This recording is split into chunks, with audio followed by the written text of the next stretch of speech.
What is going on, everyone? It is your boy MMA Reloaded, man. Welcome to another episode of On the Mic. We are live and direct, man. I hope you all are well, bro. Thank you so much for tuning in, wherever you're tuning in from. See, today, bro, I posted something about Jake Paul and Nate Diaz and the fact that Jake Paul's now training with a world champion in Sugar Shane Mosley, one of the legends of boxing.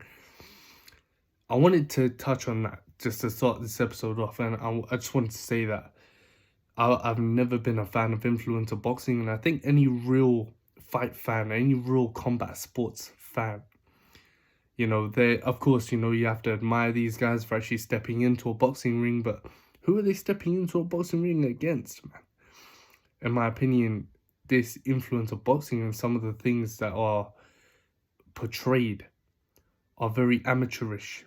And I think that, it pisses me off that, people actually pay attention to that more than actual boxing, real boxing. There are so many young boxers out there who are fighting in the ranks, climbing up, but nobody knows because they're all paying attention to this influencer boxing shit. And you saw it with KSI and Joe Fournier, yeah? The elbow. Clear elbow, bro. KSI can say whatever he wants, that it was a hard shot. It's not a hard shot, man. It was an elbow straight to Joe Fournier. It's like a clinch in Muay Thai. That's how he had him. He had one hand here and a right hand like this. His hand went like that. Yeah? Come on. In professional boxing, that would never happen. They can say whatever their records are and whatever that shit is, but the only real influencer boxer who I say has a real record is Jake Paul. I have to say, because he's the only one who's actually fought MMA champions. Retired or not, old veterans, yeah. But he's actually fought them. I think now what we're seeing is this influencer boxing shit taking over, and I can't have that. As a real combat sports fan for the past 12, 13 years, I can't have this influencer boxing shit taking over the sport I actually grew up, actually started with in boxing. Now we got Devin Haney and Vasily Lomachenko actually coming up, man, for the undisputed lightweight championship. I can't wait, bro. It is this weekend. I can't wait. When Lomachenko fights Devin Haney will face probably, the biggest name aside from George Kambosos and, the other big names that he has faced and he has beaten. He will face a guy stylistically who is championship level to the core. Loma was a long-time champion, multiple divisions. He is still in his prime and he can still get it done, man, with quality. Lomachenko has always been quality. You do not get to be Loma and make your name into a brand by just being another fighter who gets to go fight for the championship against Haney. Devin Haney can turn it on. I love the way he mixes up his style from piecing someone up, technical, using his range to really going into the pocket. And Devin Haney, when he wants to go for the finish, he can do it. We saw against George Kambosos, he can actually kill, man. Devin Haney can. One of the best body shot punches in the world of boxing right now, no doubt. Next up, I want to talk UFC. I want to talk, man, UFC 291. I want to say that, when you see that card headlined by Aljamain Sterling, Sean O'Malley, then you got Alex Pereira and Jan Blachowicz. When a guy really moves division, whether you move up, whether you move down, we're gonna see it this weekend with Joaquin Buckley, where he moves now down to 170 from 185. It can either prove to be detrimental to your career, or it can prove to be such a big move for your success. We saw it when Dustin Poirier moved from 145 to 155. He became the lightweight interim champion. You know, he's had show-stealing fights at 155, where 145 he was stuck at between number 4 and number 5 in the rankings, couldn't find his groove, came to 155 and he smashed it.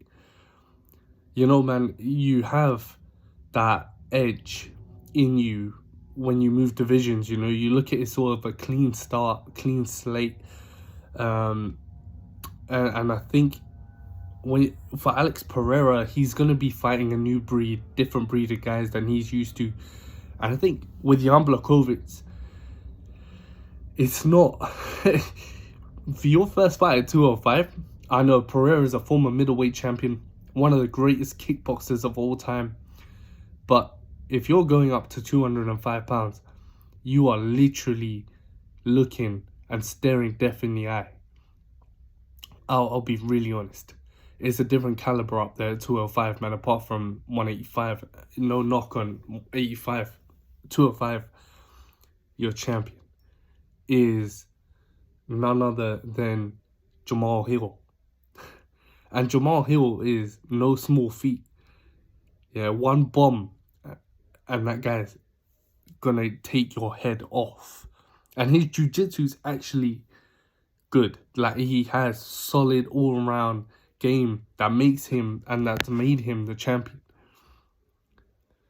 Then you have a guy like Rakic, Alexander Rakic, who is one of the best wrestlers in at 205. Then you have a guy like Jan Blachowicz, who is gunning for that championship back. A beast. The guy's an absolute savage. He's a veteran in the UFC. You know, the guy's an absolute savage. Excellent wrestling. Powerful on top.